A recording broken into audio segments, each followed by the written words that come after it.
Hi, this is Mark Bates. I'm a metabolic health coach and thank you for joining us today. We're talking about dietary guidelines.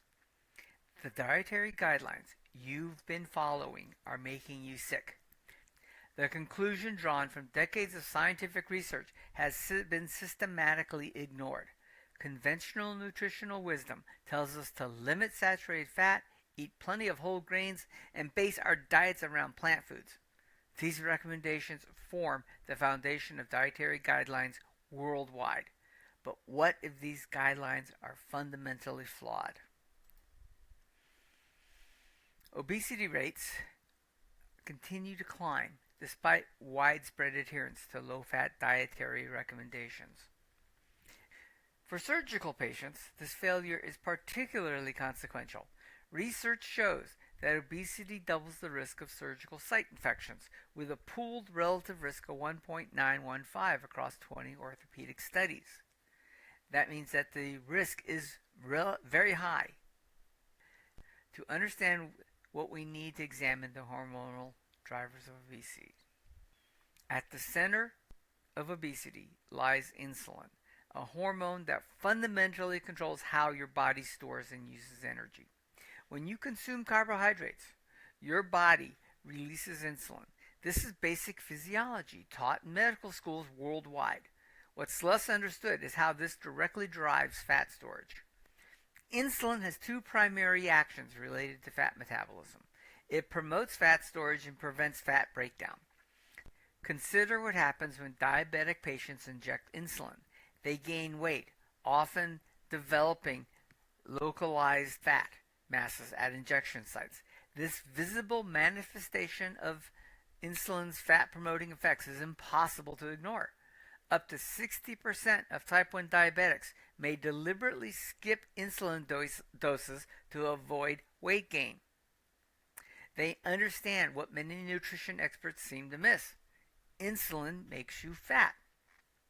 Now, carbohydrates stimulate insulin secretion more potently than protein or fat. Right? This biochemical reality forms the foundation of low carbohydrate diets. When you consume a high carbohydrate meal, your pancreas releases insulin, which drives glucose into cells and promotes fat storage. This process inhibits fat burning and reduces energy expenditure. Remember, it inhibits fat burning, reduces energy expenditure, you feel tired, and this is when you consume a high carbohydrate meal. The science is precise. Carbohydrate restriction works for weight loss. A comprehensive meta-analysis of 38 studies involving 6,500 adults found that low carbohydrate diets were more effective than low fat diets, with participants losing an average of 1.3 kilograms more weight at 6 to 12 months. That seems marginal, but it's not. It's significant. Between 2003 and 2023, researchers identified 71 randomized controlled trials comparing low carb and low fat diets. Of the 39 trials showing statistically significant differences, all favored the low carb approach. The evidence is overwhelming, yet dietary guidelines recommend high carbohydrate, low fat. Perhaps the most persistent nutritional myth is that saturated fat causes heart disease. This belief has shaped dietary guidelines for decades despite lacking scientific support.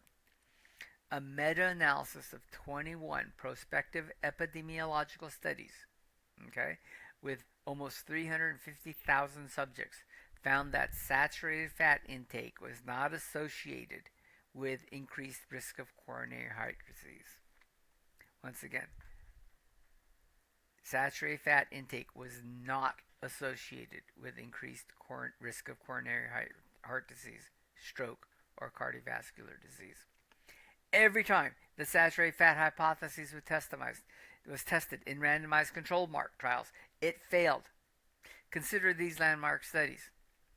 The Sydney Diet Heart Study found that Australian men who increased their polyunsaturated fat intake while reducing saturated fat were 62% more likely to die.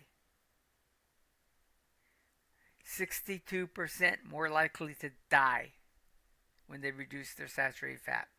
The Minnesota Coronary Experiment, a double-blinded trial with over 9,000 participants, showed that replacing saturated fat increased mortality risk.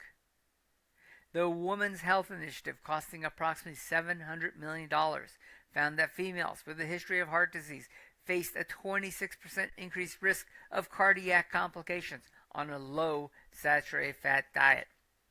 The Sydney Diet Heart Study's mortality data, it wasn't published until 40 years after completion.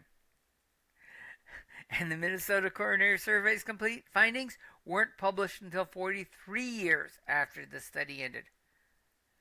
The systematic suppression of evidence contradicting the saturated fat hypothesis represents one of medicine's most significant scientific failures. I'll give you a hint. Follow the money. I've got videos on that. Beyond macronutrient composition, fat, carbohydrate, protein, right? The nutritional quality of foods matters tremendously, especially for surgical recovery and overall health. Animal foods contain nutrients either absent from or poorly available in plant foods. Vitamin B12, essential for nerve function and blood formation. It's completely absent from plant foods. Heme iron, the most bioavailable form of iron, is found only in animal foods. DHA and EPA, long-chain omega-3 fatty acids, critical for brain health. Complete protein, containing all essential amino acids in optimal ratios. Optimal ratios, that's the key word there. Creatine, carnitine, taurine, these compounds support energy metabolism and cellular function.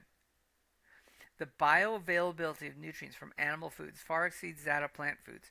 Plant anti-nutrients like phytic acid can bind minerals, making them unavailable for absorption. This nutritional density becomes crucial for surgical patients. Proper wound healing requires specific nutrients in appropriate quantities, and recovery is compromised without them. A 1975 study demonstrated this principle by selectively removing nutrients from patients' feeding formulas. When nitrogen, phosphate, or potassium is eliminated, muscle formation is completely halted. Nitrogen, phosphate, and potassium. Without these nutrients, 100% of weight gain was fat. Proper nutrition is important. This explains why nutrient-poor diets promote obesity while impairing healing. The body cannot build or repair lean tissue without proper nutritional building blocks. The optimal diet for health and surgical recovery looks nothing like current dietary guidelines. Instead, it should be low in carbohydrates to minimize insulin stimulation, rich in complete protein from animal sources, abundant in natural fats, including saturated fats, and nutritionally complete with bioavailable vitamins and minerals. This approach addresses the hormonal drivers of obesity, providing the nutritional foundation for proper healing and tissue maintenance. Emphasizing glutamine may provide additional benefits for surgical patients specifically. This amino acid is a primary energy source for immune cells and supports rapid tissue repair. Multiple meta-analyses show that glutamine supplementation reduces post-operative complications and shortens hospital stays by an average of 3 to 5 days. Dietary guidelines are recommendations, not rules. They were never intended to apply to sick populations, only healthy ones. And even for healthy populations, they failed spectacularly. As medical professionals, they have an obligation to follow science rather than dogma, right? And dietary guidelines are dogma. The evidence clearly shows that low carbohydrate diets rich in animal foods promote weight loss, improve metabolic health, and provide optimal nutrition for healing. This approach offers particular benefits for patients facing surgery, reduced surgical complications, improved wound healing, and better recovery outcomes. The science is precise. The question is whether we have the courage to follow it, even when it contradicts deeply entrenched nutritional beliefs. You deserve nothing less. Thank you for watching. If you'll please subscribe, give us a thumbs up, and share it and leave a comment. Thank you so much. Have a good day.